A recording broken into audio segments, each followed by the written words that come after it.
इसका इस वक्त भी मैं जो बात कह दूंगा फिर कोई और साथी कहें। दूसरा ये है कि जो साथी 3 ग्रुप अभी पहुंचे भी हैं, जो रास्ते में मोडासा पहुंचे केरल के साथी, और 1:30 बजे ट्रेन आ रही है जिसमें बीकानेर गंगानगर के 9 लोग हैं। जोधपुर के साथी आ चुके हैं पर वो लिटरेचर लाए हैं और वो उतार रहे हैं।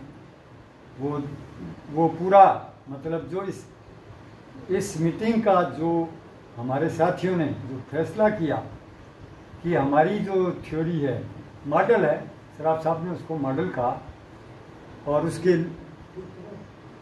उन्होंने मतलब थ्योरी तो थोड़ी सी एब्सोल्यूटाइज हो जाती है।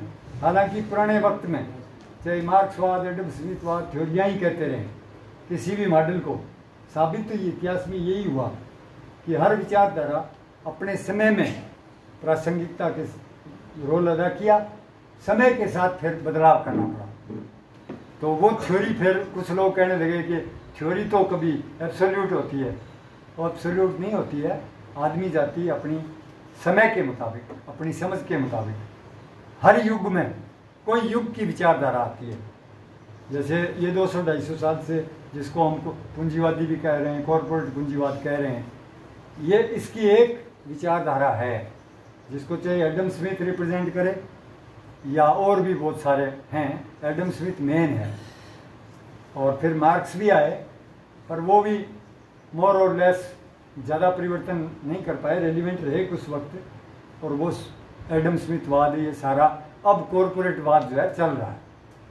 इसी तरह इतिहास में धार्मिक विचारधाराएं आई, जो कृषिकारी या कोई उसको कम्युनिस्ट सामंती युग कहता है, कोई एग्रीकल्चर पीरियड कहता है, वो कुछ हजारों साल तक चला।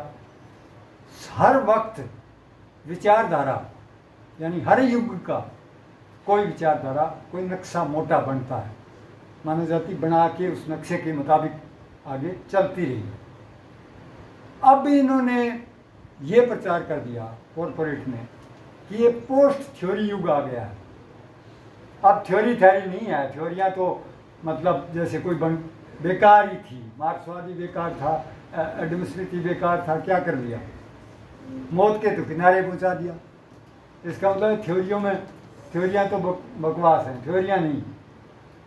ऐसा ज़बरदस्त प्रचार किया है कॉरपोरेट ने कि अब यानी थ्योरी तो जो भी थ्योरी नहीं है, अब जो चल रहा है ना बस उसी में रहो। वो एडम स्मिथवाद मेनली चल रहा है, मार्क्सवाद तो ज़्यादा चल नहीं रहा है, वो उसके साथ ही हो लिया। तो अब जो मानव समाज जिन असूलों पे चल रहा है, जिस समझ पे चल रहा है, जिसको अपने कॉरपोरेट पूंजीवादी विचारधारा का नाम भी देते हैं और कोई भी दे सकते हैं, नाम का झगड़ा नहीं ज़्यादा। झगड़ा ये है कि इस वक्त जो विचारधारा है, जो एजेंडा है मानव जाति का, वो पर्यावरण के लिए और मानवता के लिए बहुत गहरी सुरंग में जा रहा है, टाइटैनिक शिप डूबने की तरफ जा रहा है। ये फैक्ट कह रहे हैं, साइंटिफिक फैक्ट कह रहे हैं, सोशल साइंटिस्ट कह रहे हैं। जो भी क्लाइमेट चेंज का जो मसला है, ये दुनिया के यूरोप के अंदर 400 संगठन बन चुके हैं छोटे मोटे, और वो कह रहे हैं कि पर्यावरण गया, जीव जगत गया, मानवता गई। 10 साल बाद, 15 साल बाद, कोई कह रहा है 50 के बाद कुछ नहीं हो सकेगा। 21वीं शताब्दी के एंड तक जीव जगत के लायक ये धरती बिल्कुल नहीं रहेगी। ये वो कह रहे हैं। अब और हमें भी ठीक लग रही है। सराफ साहब ने जो गाइड किया उनको भी ये बात की, हाँ बिल्कुल ये सीरियस बात है, जीवन और मौत का सवाल है, मानव जाति के लिए भी है, जीव जगत के लिए है। और ये क्यों हो रहा है? क्योंकि हमने जो दिशा पकड़ी है, जो एजेंडा पकड़ा है, जो मॉडल पकड़ा है, जो थ्योरी पकड़ी है, वो अब अप्रासंगिक हो गई, इररेलेवेंट हो चुकी है। तो फिर उसकी जगह कौन सा रास्ता पकड़ें, कौन सा मॉडल, कौन सा एजेंडा? थ्योरी भी दे दो नाम, कोई बात नहीं, ज़्यादा रिजिड नहीं रहना। थ्योरी का नाम सराफ साहब ने नहीं दिया, पर मेरे जैसा कोई बोल जाए तो माफ़ करना। तो जो लोग ये कह रहे हैं कि पोस्ट थ्योरी युग है, गलतफहमी पैदा कर रहे हैं। हर युग में मानव जाति कोई बड़ा नक्शा बनाती है, उसमें कोई लीड करता है, सोशल साइंटिस्ट करता है, साइंटिस्ट करते हैं, कुछ लोग पहल करते हैं, खोज करते हैं, बाकी जनता उसको समझती है, पकड़ती है, लागू करती है। यानी ये प्रक्रिया कोई एक आदमी की नहीं है। जो भी मानव जाति जो है, और मैं तो थोड़ी एक्सट्रीम बात मेरी पर्सनल मान लो इसको, मेरा मानना तो हिंदुस्तान में भी 800 साल, कोई कहता है कि वो फलाना, ये अंग्रेज़ों की शब्दावली है, वो शब्दावली में नहीं जाना कि मुगल पीरियड, फिर कहते हैं फिर क्रिश्चियन पीरियड नहीं कहते, फिर कहते हैं ब्रिटिश पीरियड। अगर तुम धार्मिक ही नाम दे रहे हो, पहले वाले पे मुस्लिम पीरियड बता रहे हो तो उसको क्रिश्चियन बता दो, नाम नहीं बताते, बदमाशियाँ वो छोड़ो उनको इतिहास की। पर ये बात कि दुनिया मोर और लेस एक वर्ल्ड मॉडल बनाती आई है, और उसके ऊपर हिंदुस्तान का पूरा इतिहास बता रहा है कि अगर कोई मुगल पीरियड चला तो वो एक कृषिकारी युग था, और उसमें लीड चाहे मुगल करें कोई करे, उसको फॉलो हिंदुस्तान ने किया। उसके बाद एक पीरियड आया जिसको पूंजीवादी पीरियड भी कहते हैं, कॉलोनियल पीरियड भी कहते हैं, ब्रिटिश पीरियड आया, और 200 साल तक हमारे बाप दादे उनको लीडर बना के चलते रहे। इसके बाद ये 75 साल है, इसमें प्रचार ये हुआ है कि संप्रभु राष्ट्र हो गए हैं, और इस बात को छिपा लिया गया कि ये राष्ट्र तो और ज़्यादा इंटरडिपेंडेंट होते जा रहे हैं। ज्यों ज्यों साइंस और तकनीक आगे बढ़ रही है, दुनिया यूनाइट कर रही है, इंटरडिपेंडेंट मानव समाज बन रहा है। इसको फैक्ट यानी नेशनलिज्म को आगे कर दिया, अंतर्राष्ट्रीयवाद को, दोनों पहलू थे, हर चीज़ के दो पहलू तो हैं ही। जहाँ राष्ट्रवाद की इकाई है तो अंतर्राष्ट्रीयवाद भी इकाई है। अंतर्राष्ट्रीयवाद को खास करके अंडर डेवलप्ड कंट्री के अंदर अंतर्राष्ट्रीयवाद को छिपा लिया गया। यूरोप के अंदर जो यूरोप के नागरिक हैं वो राष्ट्रवाद भले ही उनमें है, परंतु वो अंतर्राष्ट्रीय को भी अपना ही समझते हैं। हमारे अंदर जो अविकसित देश हैं उनमें तो राष्ट्रीय है, हम आज़ाद हो गए, हम जैसे हम अलग हैं, संप्रभु हैं, जो भी राइट तो अधिकार तो हर इकाई के होते हैं, तो राष्ट्रों को भी अधिकार तो है ही। पर ये कहना कि वो संप्रभु हैं, इसका मतलब अंतर्राष्ट्रीय इकाई तो गौण है ना, ऐसा नहीं है।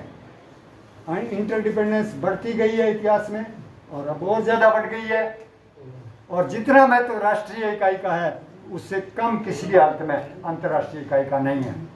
अगर पूरी दुनिया गलत रास्ते पर है, जो साइंटिस्ट कह रहे हैं कि पर्यावरण ध्वस्त हो रहा है, मानव जाति अमानवीय हो रही है, आप सारे लोग ही नहीं, आम नागरिक इस बात को मान चुका है कि वाकई मानवता तो नाम की चीज़ ही कहाँ, जहाँ दुनिया के जो सुपर बने हुए हैं, जो दुनिया को कंट्रोल वीटो पावर कर रहे हैं, वो कह रहे हैं मेरे देश को खतरा हुआ तो परमाणु बम चला दूंगा। अच्छा, परमाणु बम चला के कौन अपने देश को बचाएगा? रूस बचेगा? अमेरिका बचेगा? सारी मानवता के दुश्मन दुनिया को कंट्रोल कर रहे हैं। साफ साफ अमानवीयकरण की मैं एक एक्सट्रीम हद बता रहा हूँ आपको। अमानवीयकरण छोटे से माइक्रो से लेकर मैक्रो तक चुनौती दे रहा है मानव जाति को, अमानवीय बना रहा है। मानव जाति बिल्कुल इंडिविजुअलिज्म, व्यक्तिवाद पर इतना जोर दे रही है कि हर इकाई के अंदर, आज तो घर भी पति पत्नी शादी जो है पटापट टूट रही है, परिवार टूट रहे हैं, और वहाँ से लेकर पूरी दुनिया टूटी हुई है।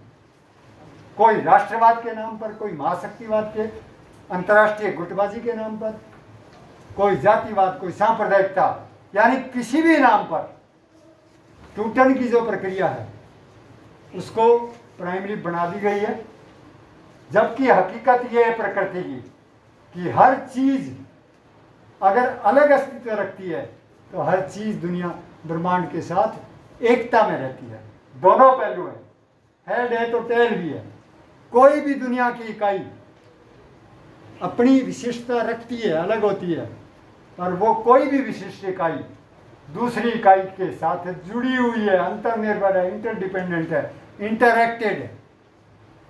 इसलिए एक तरफापन की फिलॉसफी, पुरानी जितनी भी फिलॉसफी हैं वो मानव केंद्रित हैं, वो नेचर का जो पार्ट होने के नाते कि हम प्रकृति के हिस्से हैं, उसको प्रकृति वाले पोर्शन को हमने सेकेंडरी समझा है। इसी का नतीजा है कि हमने जो भी पुरानी फिलोसफी बना रखी है, मार्क्सवाद हो, गैर मार्क्सवाद हो, धार्मिकवाद हो, पुरानी जितने भी थॉट हैं, वो ये कहते हैं कि आदमी जाति सबसे ज़्यादा समझदार है और वो मतलब चाहे जैसे उपयोग कर सकती है, नेचर को नियंत्रण कर सकती है। ये गलतफहमी है, ये एक तरफापन है। हम प्रकृति के एक अंश हैं, पार्ट हैं, हम उसके साथ पूरकता में ही रहेंगे। जिस रास्ते को हमने पकड़ा एक तरफापन को, वो हमें बर्बाद कर देगा। ये मैं नहीं, ये पूरी साइंटिफिक फैक्ट, पूरे फैक्ट कह रहे हैं। इसलिए एक तरफापन कि प्रकृति से मानव जाति का क्या रिश्ता है, पूरे ग्लोबल का। वो इकाइयाँ छोड़ दो, भारत की इकाई, पाकिस्तान की वो इकाइयाँ, धार्मिक वार्मिक वर्गों की बहुत असंख्य किस्म की इकाइयाँ हैं, सब इंटरेक्ट कर रही हैं, सब आपस में जुड़ी हुई हैं। कुल मिला के ये बात साफ है कि प्रकृति के साथ, जीव जगत के बायोलाइफ के साथ पूरा ग्लोबली, लोकल से लेकर ग्लोबली हमारे एक्शन प्रकृति विरोधी ज़्यादा हैं, ज़्यादा हो चुके हैं। प्रकृति के पक्ष में बहुत थोड़ा है, 20% हो सकता है। 80% हम काम जो कर रहे हैं वो नुकसान पहुंचा रहे हैं, 20% तो चलो बहुत सस्टेनेबल लिमिट में भी है। इसी तरह मानव के बारे में जो थ्योरियाँ, चाहे मार्क्सवाद है, चाहे एडम स्मिथ मॉडर्न है, वो क्या कहते हैं? एडम स्मिथ तो सीधा ही कहता है कि man is selfish by nature, कि वो तो स्वार्थी है ही आदमी। उसका जो व्यक्तिगत चरित्र है उसको प्राइम बताता है। इसका मतलब सामाजिकता तो गौण है ना। इसी तरह मार्क्स भी कहते हैं आदमी सामाजिक प्राणी है।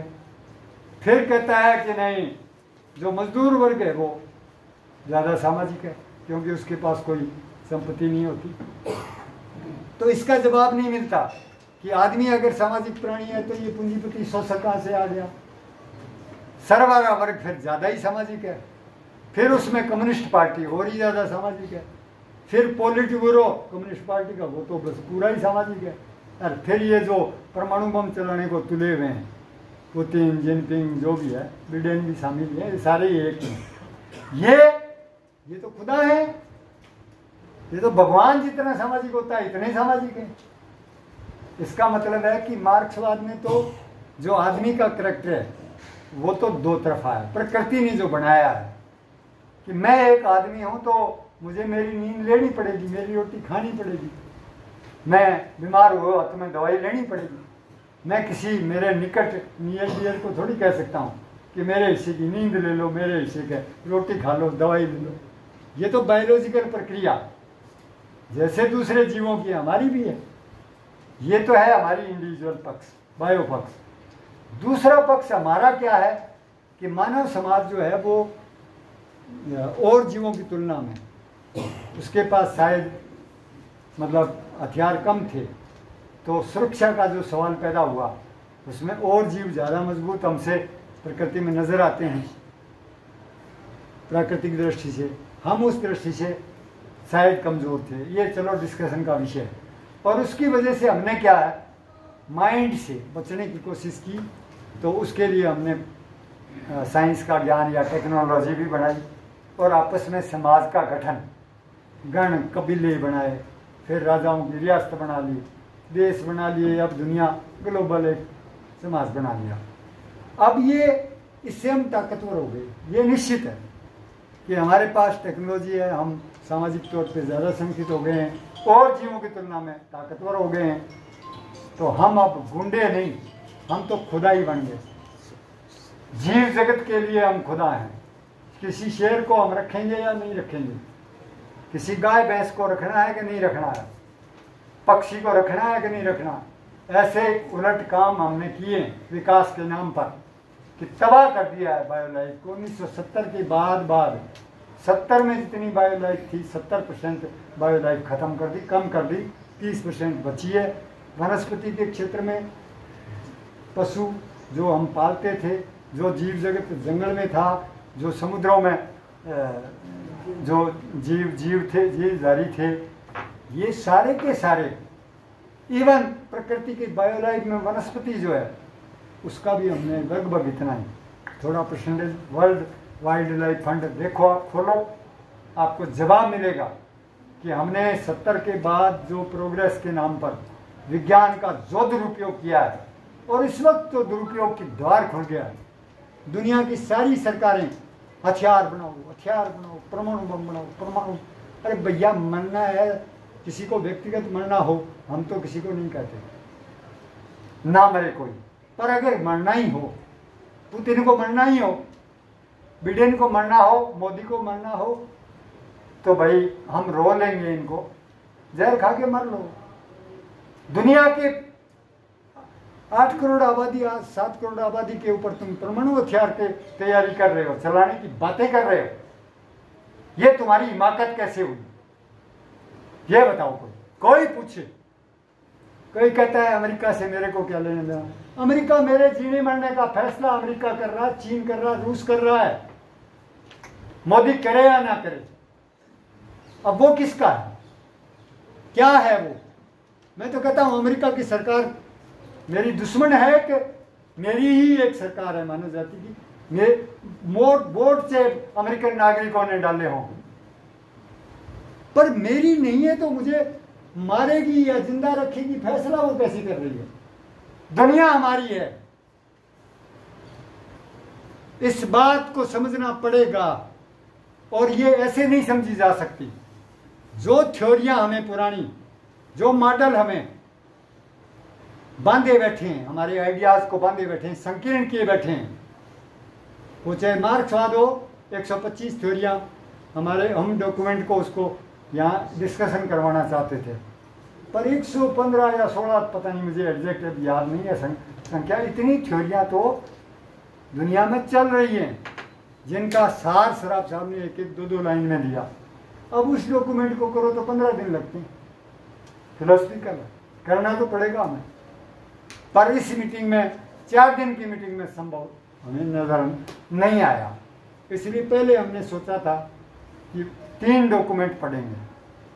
पहला डॉक्यूमेंट कि सारी, सराफ साहब ने लिखा 2002 में कि सारी बुराइयों की जड़ कॉरपोरेट सिस्टम है। कुछ लोग कहते हैं कि ये होमो सेपियन मानव जिम्मेवार है। सराफ साहब ने क्लियर कट लिखा कि नहीं, मानव के जीन में कोई ऐसी बात नहीं है जो बदली ना जा सके। जीन का खेल नहीं है ये। खेल ये है कि हमारा जो एजेंडा, हम जिस युग में, युग का जो विचार है, जिसको एजेंडा कह दो, जैसे कॉरपोरेट मॉडल, कॉरपोरेट पूंजीवादी, ये एजेंडा जो हमारा समझ बन गई, और इससे सिस्टम हमने बना दिया, कॉरपोरेट सिस्टम, जिसकी अगुवाई साफ साफ है। जो डिसीजन मेकिंग पावर है वो इकोनॉमिक तौर पर कुछ लोगों को, जिनको हम कंपनियां कहते हैं, वो सारी दुनिया का धन निचोड़ के परमाणु बम बनाए, हथियार बनाए, बेचे, रासायनिक खेती, जीएम खेती करके पूरा खेती बर्बाद करें, जीवों को मारें, जो भी करें, मुनाफा होना चाहिए उनका, और आपस में उनकी प्रतियोगिता।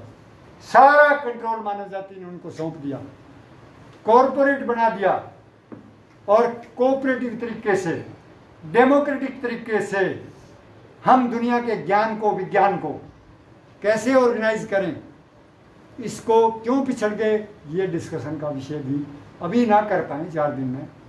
यूरोप में भारी डिस्कशन चल रहा है, इकोनॉमिस्ट क्या जितने भी हैं, कि मानव जाति इस ब्रिंक पर, इस मौत के किनारे पहुंच कैसे गई। इतना खतरनाक है मानवीयकरण, इतना खतरनाक पर्यावरणीय, पहुंच कैसे गए, क्या प्रक्रिया में हमारे से गलती हुई। गलती के 2 डायरेक्शन है। एक डायरेक्शन वो लोग हैं जो कहते हैं मानव के जीन में ही गड़बड़ है, मानव असुरक्षित है, ये सुरक्षा के चक्कर में आगे बढ़ा और इसने कबाड़ा कर दिया। एक थॉट है, एक थॉट है कि नहीं, मानव के जीन में गड़बड़ नहीं है, असल में उसकी जो समझ, सामाजिक समझ जो बनती है कि मैं समाज को कैसे, सोशियोलॉजी बनती है कि मैं समाज को कैसे संगठित करूं, कैसे टेक्नोलॉजी को यूज या मिसयूज, असल में तो हमारा ये है कि हमारे ज्ञान को हम कैसे सदुपयोग करें ताकि जीव जगत भी और हम सारे फ्लोरिश हों इस धरती पर। हुआ क्या है? हुआ यह है कि विज्ञान का दुरुपयोग जो कॉर्पोरेट समाज ने किया है, वो चाहे रशिया, चाइना, कम्युनिज्म के नाम पे कर दिया हो, इन्होंने एडम स्मिथ के नाम से यूरोप ने, अमेरिका ने, और अब तो अंधी दौड़ खुल्लम खुल्ला चल रही है। और उनको ऐसा लग रहा है कि दुनिया के लोगों को हम पूरी तरह मूर्ख बना चुके हैं, एक तरफा बना चुके हैं, वन साइडेड। वो गुटों में फंसे हुए हैं, व्यक्तिवाद में फंसे हैं, संकीर्णताओं में फंसे हैं, परिवारों की, जातियों की, धर्मों की, राष्ट्रों की और महाशक्तिवाद की और मानव केंद्रित आइडिया में फंसे हैं। इनको तो कंट्रोल कर लेंगे, कोई दिक्कत नहीं है, ये हमारा कुछ नहीं कर सकते। हाँ, हमारा आपस का कंपटीशन है कि दुनिया को पूरी तरह, प्रकृति और इंसान को पूरी तरह कब्जा ज़्यादा कौन करेगा, बादशाह कौन बनेगा, राजा कौन बनेगा। अमेरिका बादशाह वाली जगह ग्रहण करेगा, रशिया को कहता है राजा बन जा, चीन को कहता है राजा बन जा, वो कहता है नहीं, बड़े बड़े का बादशाह बने। झगड़ा साफ है कि उनको ये क्लियर हो गया है, वो ये गलतफहमी में है कि मानव जाति पूरी तरह वैचारिक तौर पर हमारी थ्योरियों के बंधन में बंध चुकी है, एक तरफा हो चुकी है, और हम ही हैं जो कुछ करने वाले हैं। क्योंकि लोग राष्ट्रवाद कोई भी क्रॉस नहीं कर, बैकवर्ड कंट्री तो ऐसे लगती है कि ये राष्ट्रवाद ये क्रॉस ही नहीं करेंगे। ये विश्व नागरिक बन के प्रकृति और इंसान को बचाने की नहीं सोचेंगे। यूरोप वाले थोड़े बहुत हैं, इनको दबोचने की तैयारी है। कोई ग्रेटा थनबर्ग के नाम से कोई मतलब जो भी वो नार निकाल रहे हैं, सिविल सोसाइटी को कैसे कब्जे करें यूरोप में। ये पूरा अमेरिका और नाटो पहले नंबर पर ये हैं, सेकंड पर रशिया, चाइना ही है, और सारे इस दाव पर हैं कि जो सिविल सोसाइटी जो क्रिएट हो रही है, नया सोच रही है, इंटीग्रेटेड थॉट नहीं बना पा रही, मॉडल नहीं बना पा रही है, पर भारी सोच में है, और आम लोग स्तब्ध हैं। हो क्या रहा है? आम लोग सोचते हैं कि कुछ हो, पर उसके लिए कोई पहल करने वाला ग्रुप, विचार क्रिएट होना चाहिए, इंटीग्रेट होना चाहिए। इंटीग्रेट सर नहीं हो पा रहा अभी तक, और ये लोग ये समझ रहे हैं कि हम गला काटू प्रतियोगिता भी करते चलेंगे, बर्बाद करते चलेंगे हम साइंस और टेक्नोलॉजी को, पर्यावरण। कोई नहीं, कब्जे कौन सा ग्रुप कर ले। वो जो हाथी होते हैं ना, मदमस्त हाथी, वो ये हुए हुए हैं, खास करके 5 वीटो पावर वाले, और बात विकसित देश, और पूरा इतिहास बता रहा है। मैंने कुछ इकोनॉमिस्टों को पढ़ा है यूरोप के, वो साफ बता रहे हैं कि जो ये जो कॉलोनी का जो इन्होंने प्रचार किया, असल में इन्होंने डी कॉलोनी का प्रचार किया। रियल में पूरे वर्ल्ड को कैसे चलाना है, ये 5 वीटो पावर शक्तियां और विकसित राष्ट्र मोटे तौर पर, उनकी सरकारें IMF, वर्ल्ड बैंक बना के, WTO बना के अपनी शर्तें विकास के नाम पर, जो भी ये कमज़ोर राष्ट्र हैं, इनको किस तरह से मनवाती रही है, और पूरा इनकी जो तथाकथित विकास प्रक्रिया कंट्रोल में रखी है। इन गरीब देशों के चाहे कारखाने हो, चाहे सेनाएं हो, वो सब कैसे ऑर्गेनाइज करना है, ये उन्होंने किया है। पूरा पूरा पूरा इतिहास बता रहा है।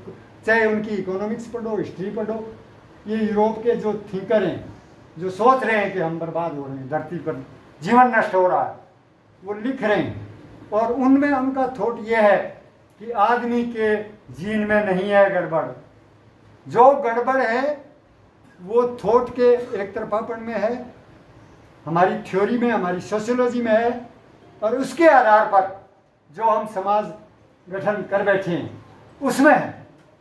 इसका मतलब है कि मानव जाति अगर थॉट क्लियर कर ले, अपना मॉडल क्लियर कर ले, अपना एजेंडा क्लियर कर ले, तो इस सिस्टम की जगह एक प्रो नेचर प्रो पीपल समाज बनाया जा सकता है।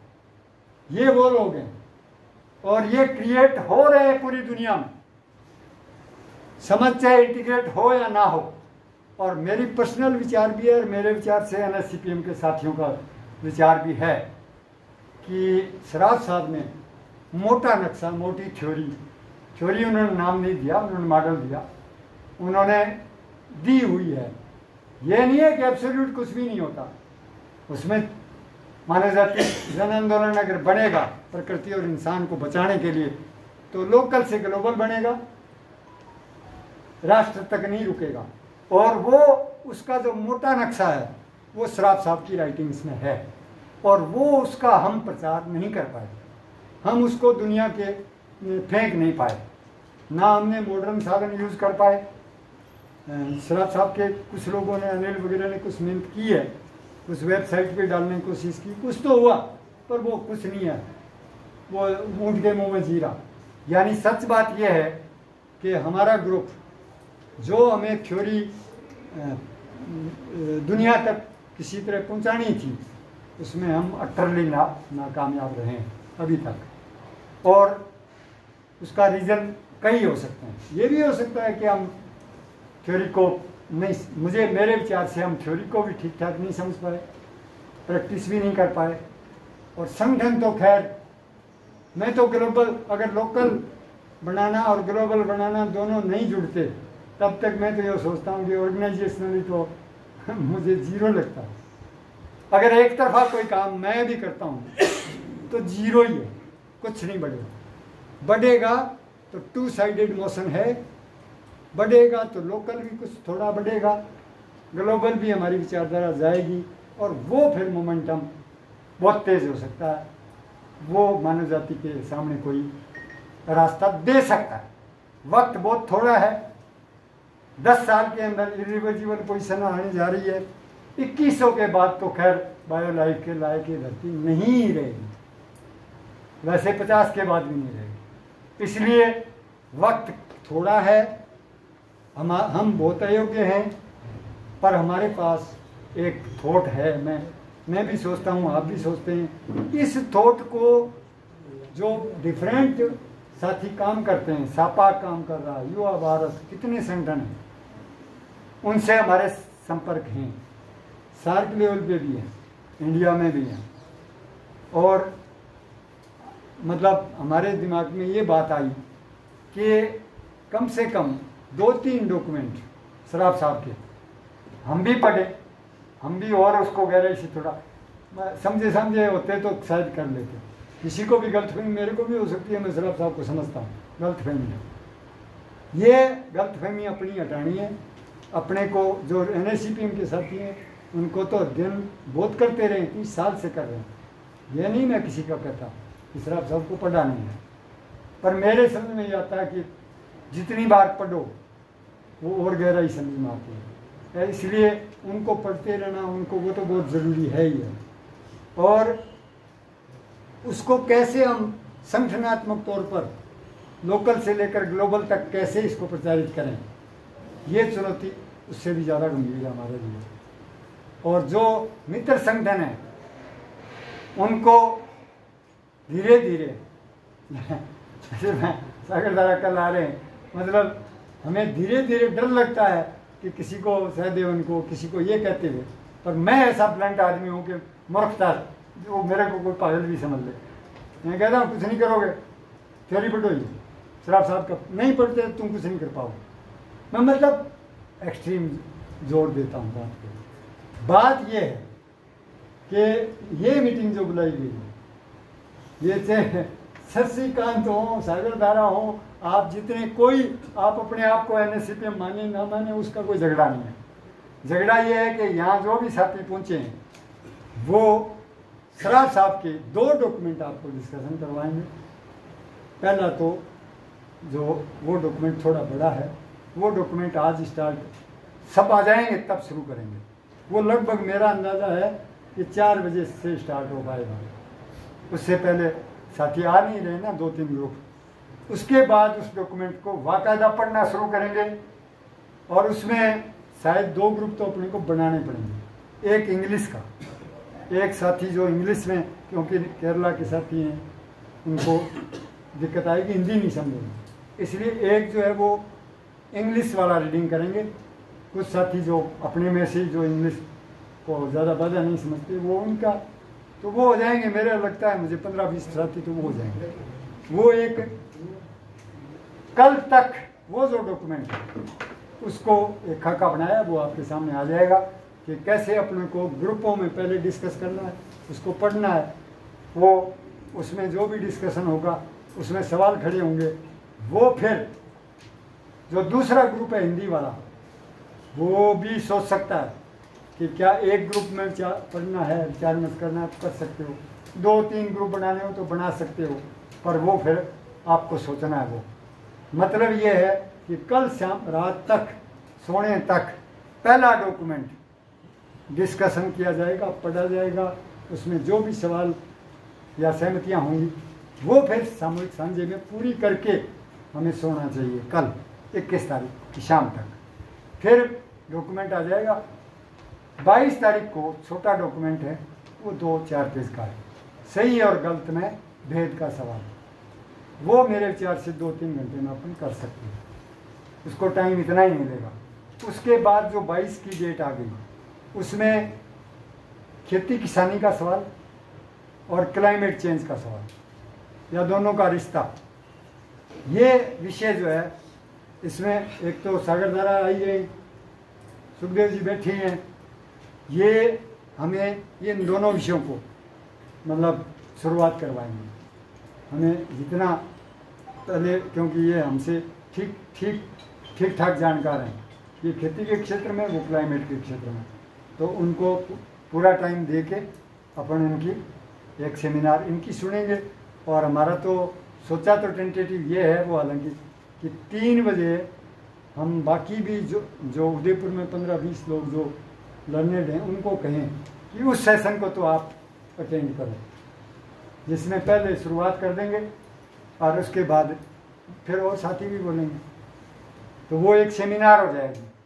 और वो क्लाइमेट चेंज को, और जो क्लाइमेट चेंज की वजह से भी जो एग्रीकल्चरल क्राइसिस आ रहा है, फूड का जो क्राइसिस आ रहा है, और असल में पूरा कॉरपोरेट व्यवस्था संकट में जा रही है, और उसका हल क्लाइमेट पर अगर पॉलिसी दुनिया के लोगों की बनती है, क्लाइमेट बचाने की और खेती को ठीक करने की, उद्योगों को थोड़ा सेकेंडरी करने की, अगर ये कोई लाइन दुनिया की मूवमेंट बनता है तो मानव जाति बच सकती है, पूरा एक ग्लोबल मूवमेंट बन सकता है।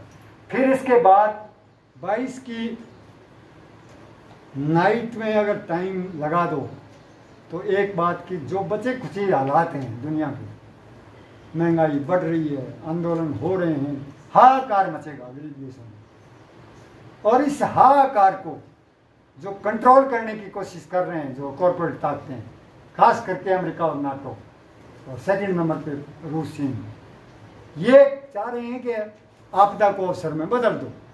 आपदा चाहे कोविड की आए चाहे प्राकृतिक आए, उसको यूज करो और लोगों को मुट्ठी में कर लो, प्राकृतिक संसाधनों को भी मुट्ठी में कर लो, उसको वो कहते हैं आपदा को अवसर में बदल दो। और वो इस इंतजार में भी हैं कि अगर जनता हाहाकार करती है महंगाई पर, भगा दो आप। लंका में भगा दिया, भगा के IMF वर्ल्ड बैंक ने अभी सबको बैठा के सरकार बना के कहते हैं हमारी शर्तें सारी मांगो। चीन चान को कुछ नहीं, चीन तो हमारा छोटा राजा है, हम बादशाह हमें ना, हमसे पूछो कि प्राकृतिक खेती का नाम मत लेना, हम रासायनिक चलाएं, GM चलाएं, जो भी तुम्हें दें, वैसे चलाना है तो तुम्हें पेट्रोल के लिए भी पैसा देंगे, उधार देंगे, IMF देगा। और रोटी अगर भूखे हो थोड़े बिस्कुट फेंक देंगे, मतलब यह है कि कर्जा दे देंगे। मतलब यह है कि पूरा कारपोरेट, हमारे जो आंदोलनों के का जो आइडियोलॉजिकल लेवल है जनता का, वो कमज़ोर है, वो पुराने दायरे का है। वो कहता है मार दो, फेंक दो, तोड़ दो, फोड़ दो, तो तोड़ दो फोड़ दो, तो ये तुम्हारे नेता ही सारी दुनिया को तोड़ने जा रहे हैं, तुम क्या कर रहे हो? फिर इस रास्ते पे जो भी आंदोलन चढ़ेगा, चढ़ेंगे, और कोई रास्ता जानते ही नहीं।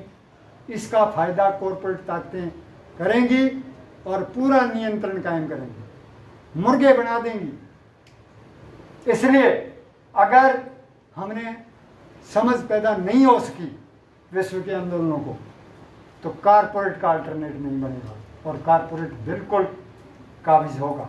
ये कोई मोदी के काबिज होने की बात नहीं है, ना कोई राहुल के काबिज होने की बात है। पूरा कारपोरेट का सिस्टम, एजेंडा और कारपोरेट जो ताकतें मेन हैं वो दुनिया के छाएंगी। ये तो छोटे मोटे हैं, ये छोटे मोटे बादशाह के नीचे राजा हैं, और ये सारे के सारे इस तबाही को हम देखेंगे बहुत बुरी तरह से। इसलिए ये उस दिन 22 की नाइट को हमें जो भी विश्व के हालात हैं, इंडिया के हालात हैं, उन पर विचार विमर्श करके 23 को सुबह 8:30 ही बैठ जाना चाहिए, बाकी 9 बैठेंगे। 8:30 से 2 बजे तक चाय मिल जाएगी, पर कोई प्लान ऐसी बनाओ कि हमारी जो थ्योरी है, खास करके NSCP के साथी देख लो कि विश्व वाली तैयारी जो है वो पहले नंबर पे करो। लोकल का मैं नहीं कहता, कर भी रहे हैं, लोकल वाले में एक तरफा है वो, उससे काम बनेगा नहीं। इसलिए जिस पर हमारा कम ध्यान है कि विश्व लेवल पे कैसे फेंकें, उस पर थोड़ा ज़्यादा ध्यान दें और लोकल भी दें। ये और बाकी जो मित्र संगठन हैं वो सारे कोऑर्डिनेट करके हम कैसे आगे बढ़ें, ताकि 1-2 साल में हमारी आवाज़ देश और दुनिया में थोड़ी बहुत तो जाए कि कोई अंधेरी गुफा में कोई किरण बन सकती है। बस धन्यवाद, मेरी बात ये ठीक है।